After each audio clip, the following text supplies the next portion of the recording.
The X-Wing isn't just a starfighter, it's the symbol of rebellion. When people think about Star Wars dogfights, they don't think of a Star Destroyer or a Death Star. First, they think of an X-Wing screaming through space, the S-foils locked into attack position, the engines roaring as it dives straight into impossible odds. The X-Wing represents hope, integrity, and underdogs standing up to overwhelming power. But what actually makes the X-Wing so special? Why did it outperform Imperial fighters, and how did it remain relevant from the Galactic Civil War all the way into the New Republic era? Today we're going to break down everything about the X-Wing, its history, the deep philosophy, weapons, variants, pilots, and why it remains the greatest starfighter ever built. The origins of the X-Wing are very interesting. The story begins before the Rebel Alliance even officially existed. This craft was designed by the Incom Corporation, one of the galaxy's most powerful starship manufacturers. Originally, Incom was under contract with the Galactic Empire. They were tasked with developing the next generation starfighter. But here's the twist. Incom engineers quickly realized that the Empire's design prioritized cheap mass production over pilot survivability. The Empire wanted ships that could be replaced, not pilots that could survive. So Incom did the unthinkable. They defected. Key engineers stole the prototype plans and defected to the growing Rebel Alliance, delivering what would be the T-65 X-Wing starfighter. This wasn't just a stolen ship, it was a philosophical rejection of Imperial doctrine. Imperial fighters like the TIE ships were fast and intimidating, but they were deeply flawed. They had no shields, no hyperdrive, minimal armor, and disposable pilots. The X-Wing was built with the exact opposite mindset. Pilot survival comes first. The X-Wing included deflector shields, life support, armor plating, the ability for the pilot to eject from the cockpit, and Astromech droid integration. The Rebel pilots weren't expendable, they were irreplaceable. You can't look at an X-Wing and ignore the iconic S-foils, and they were more than just a style. They open into the iconic X shape during combat, and this isn't just a visual flex. The X-foils could open and close, they reduced profile, and they were efficient in heat dissipation. They were also stable for hyperspace travel.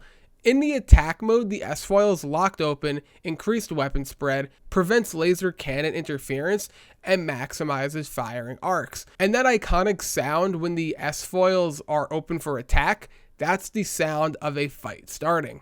The X-Wing doesn't overwhelm with raw firepower, it overwhelms with flexibility. It has laser cannons, 4 tame and back KX-9 laser cannons to be exact, and each of them were mounted on wingtips. They can fire individually, in pairs, or all 4 simultaneously. This allows pilots to adjust energy output depending on the target. They also included proton torpedoes, 2 launchers ideally for capital ship strikes, and these were responsible for destroying the first Death Star, shield generators, and Star Destroyer subsystems. Luke Skywalker's Death Star shot wasn't luck. It was the X-Wing doing exactly what it was built to do. The X-Wing is a tougher ship than you would think. Unlike TIE fighters, they could take hits and keep flying. They were packed with deflector shields, forward and rear adjustable. They can be rerouted mid-fight, allows tactical decisions for fully offense or full defensive retreats, and they had a very balanced approach if necessary. The armor and redundancy had a reinforced hull, backup power systems, multiple control redundancies, and a damaged X-Wing could still make its way home. A damaged TIE fighter, well, that was some space debris. The unsung hero of the X-Wing is the ability to have an Astromech droid ride alongside you in it. The R-Series Astromech is half the ship's brain. The Astromechs can perform hyperspace calculations, repair damage mid-battle, reroute power systems, and they were an interface with navigation computers. R2-D2 didn't just assist Luke, he kept the X-Wing alive. This partnership allowed Rebel pilots to operate independently far from bases or carriers. The X-Wing was full of speed, and while it was one of the fastest fighters in the galaxy, it didn't need to be. It was slower than the TIE interceptors, but faster than most Imperial bombers. For handling, it had exceptional maneuverability, it was stable in the atmosphere, and effective in a vacuum and planetary combat. The X-Wing was designed for realistic combat scenarios, not parade formations. And some of the most famous pilots in the galaxy used an X-Wing. That goes for Luke Skywalker, Wedge Antilles, Poe Dameron, Curran Horn, and Biggs Darklighter. Wedge Antilles alone survived the Death Star 1, Death Star 2, and countless other major engagements. The ship doesn't make the pilot, but it gave them a chance to become legends. There were multiple variants and evolutions of the X-Wings, and this includes the T-65, which was the original Rebel model, rugged, reliable, and iconic. Then we have the T-65B, which had improved shields and better targeting systems. The T-70 was a part of the New Republic or Resistance era, and after they followed the Empire, the New Republic modernized the ship. Some key changes were with split-wing engines, improved maneuverability, it had even stronger shields, and advanced avionics. Pilots like Poe Dameron flew this model, and they had a devastating effect. This design preserved the soul of the original while modernizing every system. The T-85 X-Wing was the peak evolution of this ship.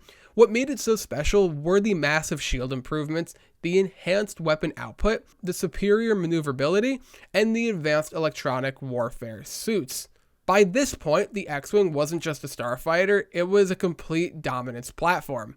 Other X-Wing variants and specialized models include the XJ series, which were used by Jedi pilots. They optimized for force-assisted combat, and they had advanced sensors and stealth features. There was also an experimental recon variant, which had reduced weapon load, enhanced sensor suits, and they went on long-range stealth missions. This design allowed endless customizations. No matter what the Empire could achieve, the one thing it could never do was replace an X-Wing. The Empire believed fear won wars, but the X-Wing proved that hope does. It wasn't just a starfighter, this was a message. The pilots mattered, the skill mattered, and individual bravery matters. The Empire mass-produced terror. The Rebellion mass-produced symbols. From the destruction of the Death Star to the fall of the First Order, the X-Wing remained constant. Every generation had one moment, an X-Wing flying into impossible odds and coming out on the other side. So the X-Wing doesn't just win battles, it won a war. And that's why decades later, it's still the most iconic starfighter in all of Star Wars.